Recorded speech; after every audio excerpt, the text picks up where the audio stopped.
for this one, it's going to be a lot of derivations, just slide to slide. So I'm going to do this just as a screen recording. I've got PowerPoint open, and you're not going to see my face in this video. Lucky you. Okay, so the first thing we're looking at, again, here's our total electric field. It's the sum of the electric field from everything added up, right? So we break the tiny charge distribution into little pieces, and then we add all those contributions to the electric field. All right, putting that into the language of calculus, that is k times the integral dq over r squared. Now again, the key is going to be getting dq in terms of r, right? I remember that dq for a line of charge is going to be lambda ds or lambda dx. For an area charge, that's sigma. Sigma is the area charge density, where we have a certain amount of charge per area, and volume is rho. And so let's take a look at our first electric field. So for a ring of charge, if we have this ring, you can see we have this ring. We assume also here that this is a conductor or something like that, where it's the charge is evenly distributed around the whole mass. And so for this continuous charge distribution, we break the ring into tiny charge elements, delta Q, right? Each one gives delta E to the total field. And we don't actually have to use calculus this time because every charge is the same distance from P.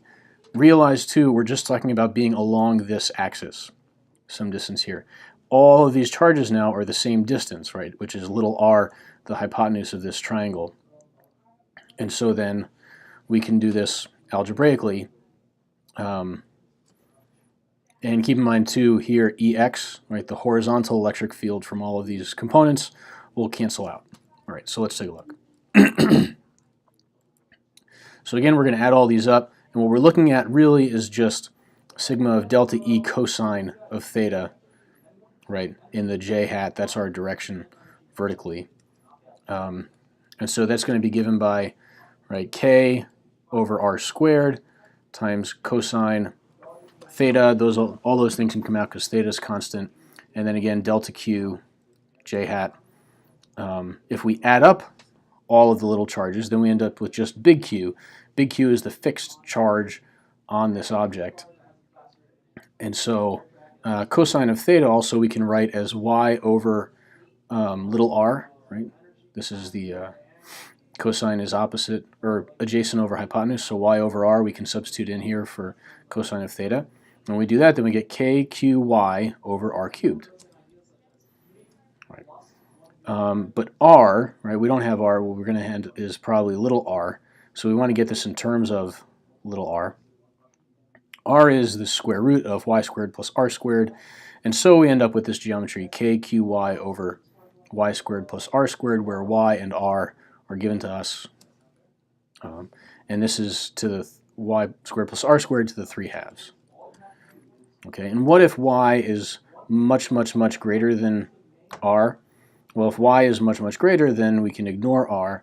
We get a y here, y squared to the 3/2 ends up just being y cubed, so a y cancels out with a y, and we end up with just y squared. And so it ends up looking like a point charge if we're really far away. What if y is 0? If y is 0, that means you're right here in the middle, and what we would expect then is that the electric field would be 0.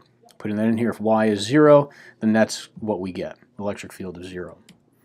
Okay, so the electric field along a perpendicular bisector of a finite, uniform, non-conducting rod of charge q and length L. It's non-conducting because we want this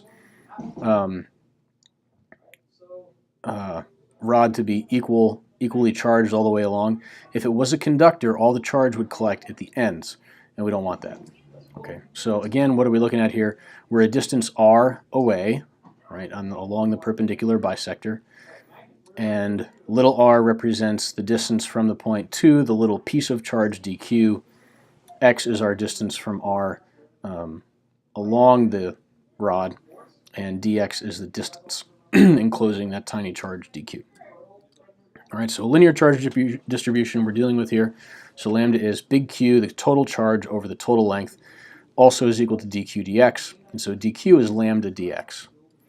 All right, and since Q is positive, the E field points away from the charge, and again, we're adding up all of the little pieces here, but only in the y direction because all the horizontal components are going to cancel out. And so in general, we can recognize that sine of theta is big R over little r, right? Opposite over hypotenuse. I still say SOHCAHTOA to myself in my head when doing that, but it works. Wrong direction. And then little r can be calculated this way, right? Square root of x squared plus r squared, because little r is probably not going to be given to us most of the time. We're going to have x, and then r will be the function. Okay. Because x varies, right, all these things are different distances away, we do have to use calculus. And so let's take a look. We'll get into this. So we're adding up all of the charges from, notice, L over 2 to negative L over 2. So if this whole thing is length L, L over 2 is here, negative L over 2 is over here, and then k dq, dq, right, the little piece, r squared, and we're just dealing with sine of theta because we're looking at the vertical components here. And so we can bring k out. Lambda we should leave in here because that's going to be in terms of x. And x squared plus r squared on the bottom. The square root went away because we squared it. And sine of theta stays in because theta is changing. Okay, and so we still have lambda dx. Sine of theta becomes r over the square root of x squared plus r squared times 1/2, or to the 1/2 power. The denominator gets combined. Lambda gets brought out because that's, you know, big Q over big L. And so now we're just looking at dx. And so this is a differential equation. So you're not expected to do this using the tools that you have in calculus, but it ends up being this. And so E is k lambda r x over r squared, x squared plus r squared to the 1/2 from L over 2 to negative L over 2. And we plug in L over 2 and negative L over 2, we get this. So let's move on here. This is just a repeat of what was on the previous slide at the end. And then after this, we're just simplifying. Okay, we find the common denominator and simplify all this stuff down, right? We substitute lambda q over L times 2. We've got 2 of these here because right, we just combine these fractions. So 2. We get an r that cancels out. And continue to simplify. We have an L cancel out here. This 2 is going to, where does the 2 go? QQ. Oh, the 2 cancels out with that 2 right there. So we have now this k q over r L over 2 squared plus r squared to the 1/2 power. And that's it. This is our formula now. You can check your sheet for that.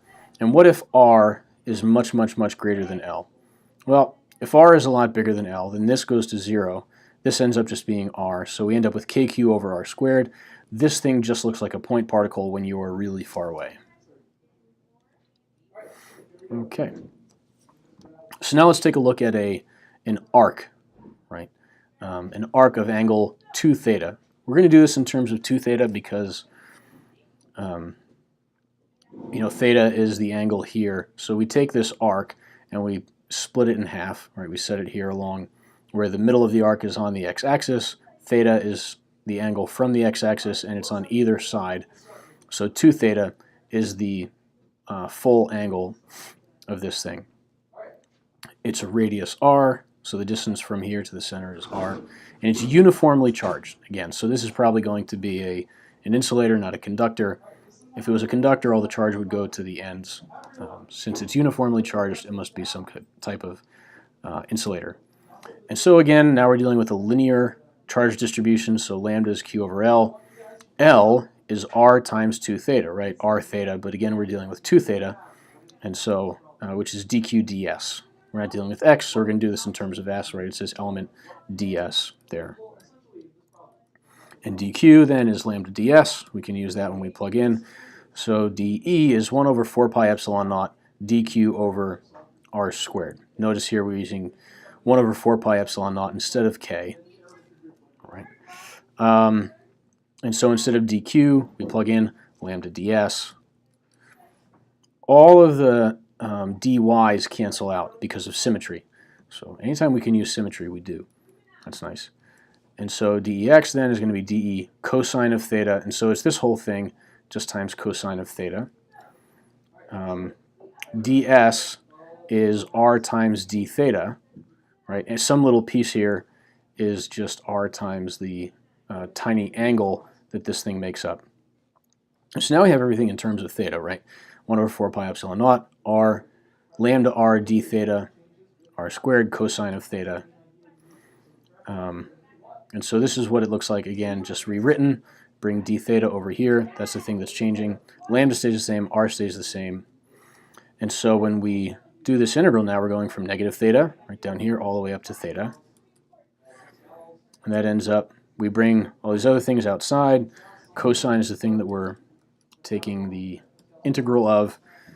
And so it ends up being lambda over 4 pi epsilon naught r, sine of theta, from theta to negative theta. Plug in our numbers here, or plug in our limits, theta to negative theta. And this ends up just being 2 sine of theta. The 2 cancels out with the 4 here. Lambda is, q 2r theta, q over 2r theta. Continue to simplify. Okay, we have an r, this r and this r combined, we get r squared, and 4 pi epsilon naught. We have theta on the bottom here. And so this is what our formula looks like. Right? The direction depends on the sign of q. If this is positive, then the electric field points away. If it's negative, then it points inward that way. And what if theta goes to 0? If theta goes to 0, then we've kind of got like 0 over 0 here, or something small over something small, and it's just kq over r squared. Because remember, k is 4 pi epsilon naught, or 1 over 4 pi epsilon naught. Okay. What if theta equals pi over 2? Well, if theta equals pi over 2, then this is going to end up being just 1. Right? And so it'll be q over 4 pi epsilon naught r squared. And you plug in theta over 2, or pi over 2 here, so it ends up being, pi squared.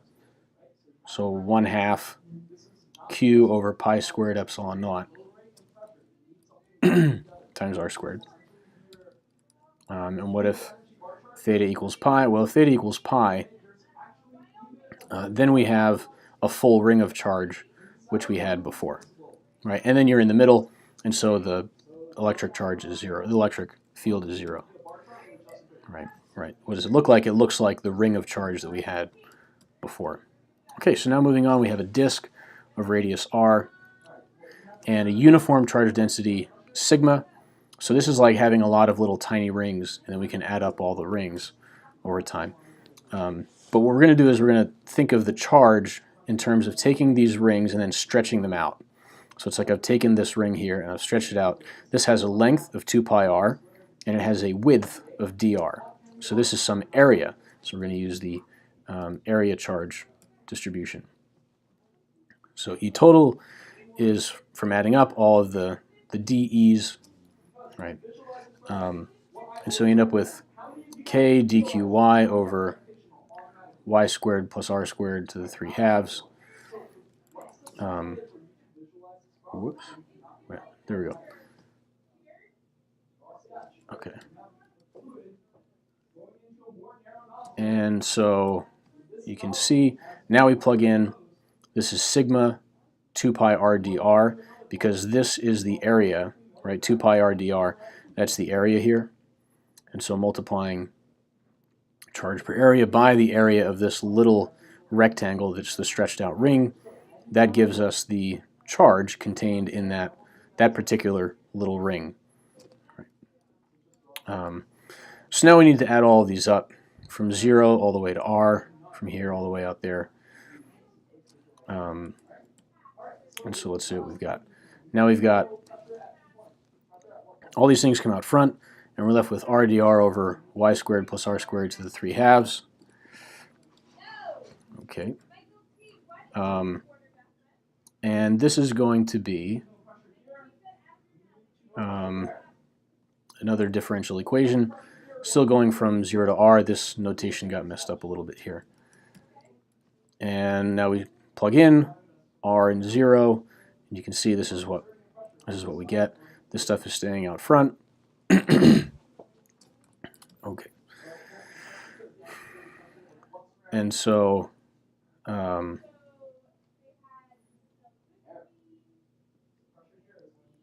just trying to combine these fractions, and this is what we end up with as our formula. So if y goes to 0, well, if y goes to 0, then we're in the middle of this, and the electric field is 0. All right, and what if r goes to infinity? Well, if r goes to infinity, then we have an infinite sheet of charge, and then we get a different formula. And notice that there, if r goes to infinity, then y doesn't even matter. Y ends up canceling out. And you have a constant electric field no matter how far away you are. Okay. Method 2. Here's another way of finding this same electric field. Okay, so we have this 2k y sigma pi r dr. So this is where we were before. And now we can, instead of r, now we have 2r. Because we bring the 2 in from outside. Now if we let u equal r squared, then du dr is 2r, and du equals 2r dr. Right, and so then we're going to substitute some things in here and do it in terms of u, like a u substitution. And so this whole thing is just y squared plus u to the negative 3/2, right, since it's on the bottom, du, and we can treat this like, kind of chain rule, anti-chain rule. Whoops, jumping ahead here.